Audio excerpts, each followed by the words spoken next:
Yeah. Hello everyone, this is Michael Getz and welcome to the hometown. We are here again at the ECU campus doing a live webcast today. Those that don't know it, tomorrow is Pi Day. And as interesting as that sounds, it's really not what I thought it was. I was really hoping for a chocolate pie or something, but it's not. It's about really the mathematical equation used for figuring out circle areas, whatever. But I don't know it that well. Luckily, I have somebody here today that can help me. How you doing, sir? Very well, thank you. And so, tell me, I know Pi Day is like a big thing for you guys that are in the math kind of people. Tell us what it's about. Well, particularly those of us in mathematics education where we work with students and we try to get them excited about mathematics and also to let them know some of the history of where the mathematics comes from, kind of humanize mathematics, if you will.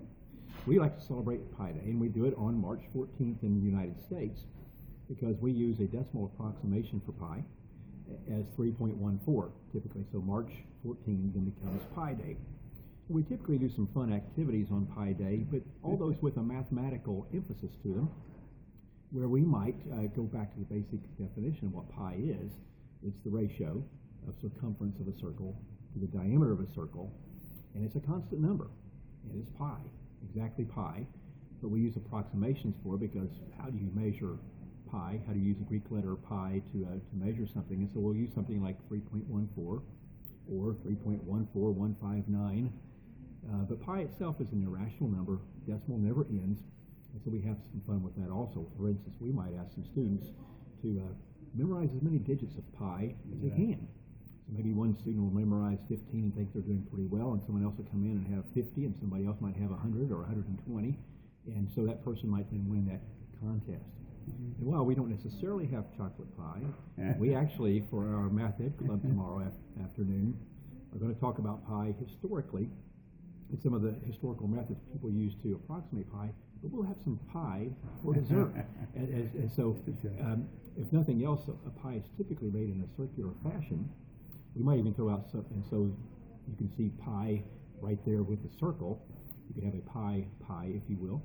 And you can see that, so we'll have some fun with that. Yeah. We'll talk about some of the historical efforts to get pi to more and more approximate digits, all the while having some fun with that. Mm-hmm. And so if you're interested in knowing more about pi, you contact me, Ron Preston, here on campus at ECU. I'm a mathematics educator. I'm kind of our resident, I wouldn't say expert, or resident enthusiast about pi in my department. And so I typically do a session every year. If we have school, if we have classes on Pi Day, which we will tomorrow, my mathematical modeling class will do at least one pi activity, whether they want to or not.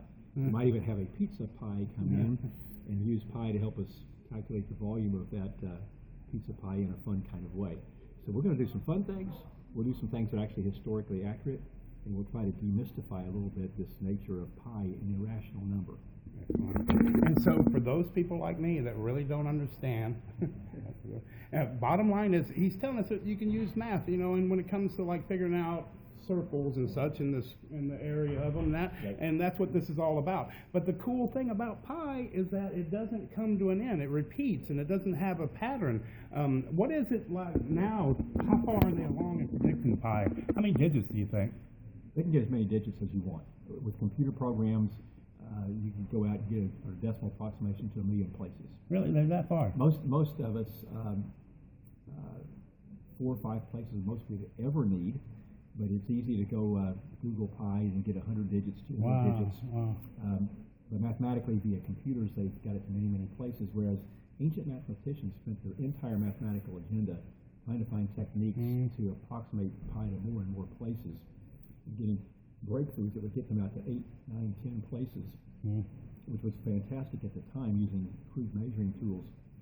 Today, with what we know about pi and its relationship to some other numbers, it allows us to approximate out to as many places as you need. Wow. Now, if you don't know really about this kind of stuff, you're not alone, I'm with you. However, recently I found a crop circle picture that they actually demonstrated pi out to, I don't know, what was a dozen or two. Did you see that crop circle picture of pi? I've seen it. I've not had a chance to analyze it yet. But what they've done is that each succeeding piece is in a ratio to the next decimal place of pi. And so a very interesting representation of that particular one. Yeah, I was really humbled when I realized that aliens know more about it than I do. It's kind of crazy. All right, so I wanted to have you on the show and talk about this. We appreciate being able to chat with you, and we got your information. Anything else you want to say to people around the world? Have fun on Pi Day. Yeah, and if you're in Great Britain, you'll probably celebrate Pi Day on the 22nd of July, 22/7, which is a great fraction approximation for a pi, as we use the decimal approximation 3.14 most of the time here in the USA. All right. Thanks a lot. Stay tuned. We'll be back.